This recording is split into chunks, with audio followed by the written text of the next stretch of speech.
A'udzubillahi minasyaitonirrajim. Bismillahirrahmanirrahim. Assalamualaikum warahmatullahi taala wabarakatuh. Hadirin yang selalu dirahmati oleh Allah Subhanahu wa taala sekalian, yang para saudara sekalian selalu yang dirahmati oleh Allah Subhanahu wa taala, yang kini kita diberikan kesehatan sehingga kita terus bisa untuk menggali ilmu yang sudah Allah turunkan, diamanahkan kepada kita semua. Pertama, marilah kita panjatkan puji syukur hadirat Allah Subhanahu wa taala, yang mana dengan berkat rahmat Allah Subhanahu wa taala kita diberikan nikmat sehat, nikmat ibadah yang sudah seperti kita rasakan hari ini. Selawat beserta salam marilah kita aturkan, yakni tidak lain kepada junjungan Nabi besar baginda Nabi Muhammad sallallahu alaihi wasallam.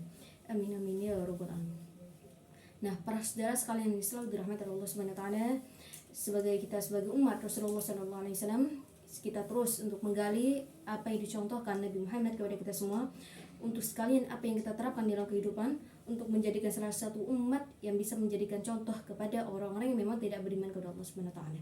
Nah, di saat kita dalam kondisi seseorang itu yang memang tidak pernah dia merasakan adalah nikmat dari Allah Subhanahu wa taala, banyak orang-orang yang beribadah, terkadang banyak orang-orang yang sholat, banyak orang-orang yang beribadah, mereka zakat, mereka sholat, mereka melakukan hal baik di mata Allah Subhanahu wa taala.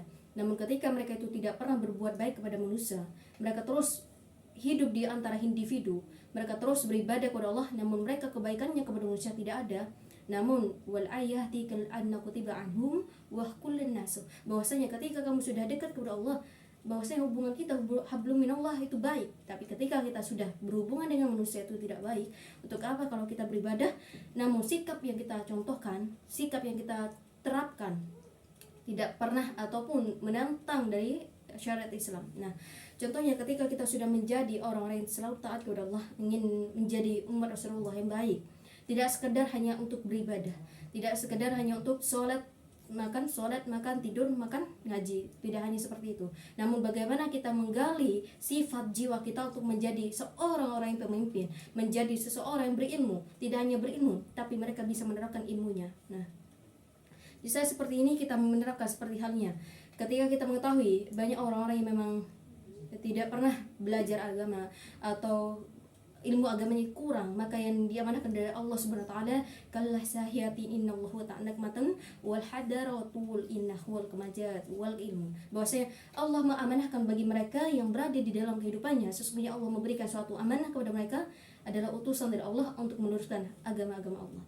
Nah, disitulah ketika kita sudah mengetahui kalau kita sudah beragama, kalau kita sudah mengetahui agama kita, kalau kita hanya sekedar belajar di Al-Quran, kalau kita sekedar hanya membaca Al-Quran, tidak menerapkan apa yang sudah kita ketahui di dalam Al-Quran, kita tidak tahu penafsiran di Al-Quran tersebut, kita hanya belajar di dalam Al-Quran, tidak hanya membaca, mengartikan, menghafal, tidak seperti itu.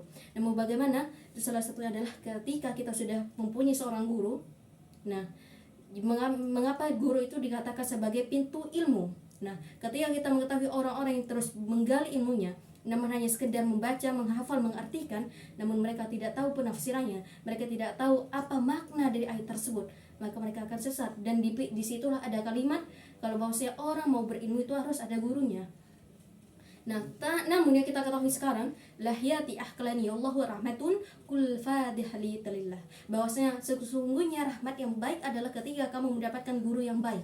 Nah, banyak seorang murid yang sudah melangkahi seorang guru, banyak seorang murid yang sudah membohongi seorang guru, banyak seorang murid yang tidak pernah mengabdi kepada gurunya, banyak seorang murid yang pernah murka kepada gurunya. Dan itu dikatakan bahwasanya ahlatul ilmu kun annasa faqul mifaroh, bahwasanya mereka yang mendapatkan ilmu dari mereka itu tidak bermanfaat, tidak ada dampak baiknya. Jadi kalau Allah mengatakan dalam Quran, bahwasanya Quran dalam Az-Zariyat, dalam Quran surat Al-Baqarah, la yaqul in kuntum muraibin inna wa antum hukumullah fatasafna, bahwasanya ketika kita sudah mengetahui itu hal yang buruk, maka hindarilah. Dan disitulah ketika kita sudah mengetahui hal itu hal yang baik, maka kita lakukan. Nah, kalau kita sudah mengetahui guru itu ada sifat baik, bahwa ada sifat buruknya, ada hal yang baik, ada hal yang buruknya, maka yang dikatakan bahwasanya ketika guru itu mengatakan hal yang buruk, maka salah satunya adalah kita ambil pembicaranya, namun kita memberitahu bagaimana seorang guru tersebut, apa perkataan yang jelek pada dirinya itu hanya untuk dipikul.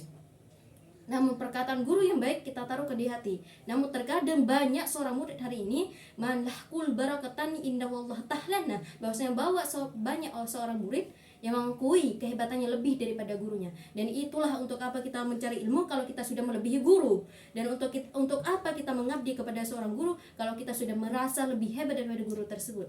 Nah, kalau kita sudah mau mencari ilmu, pengabdian, hormat, menghargai kita kepada orang tersebut, kepada seorang guru, itu merupakan rahmat.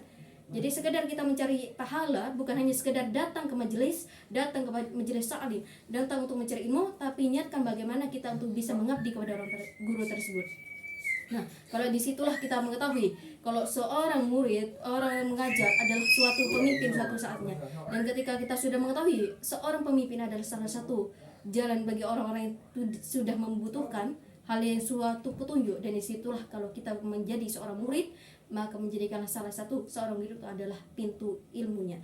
Dan oleh sebab itulah semoga kita menjadi seorang orang-orang yang terpercaya, orang-orang yang pemimpin suatu saatnya, dan semoga ilmu yang kita dapatkan dari seorang guru menjadikan salah satu hal yang baik bagi kita semua. Barakallahu fiikum wa anna ta'ala fiikum wallahu ta'ala man jahalakum wal majlisana innallaha ta'ala. Wassalamualaikum warahmatullahi wabarakatuh.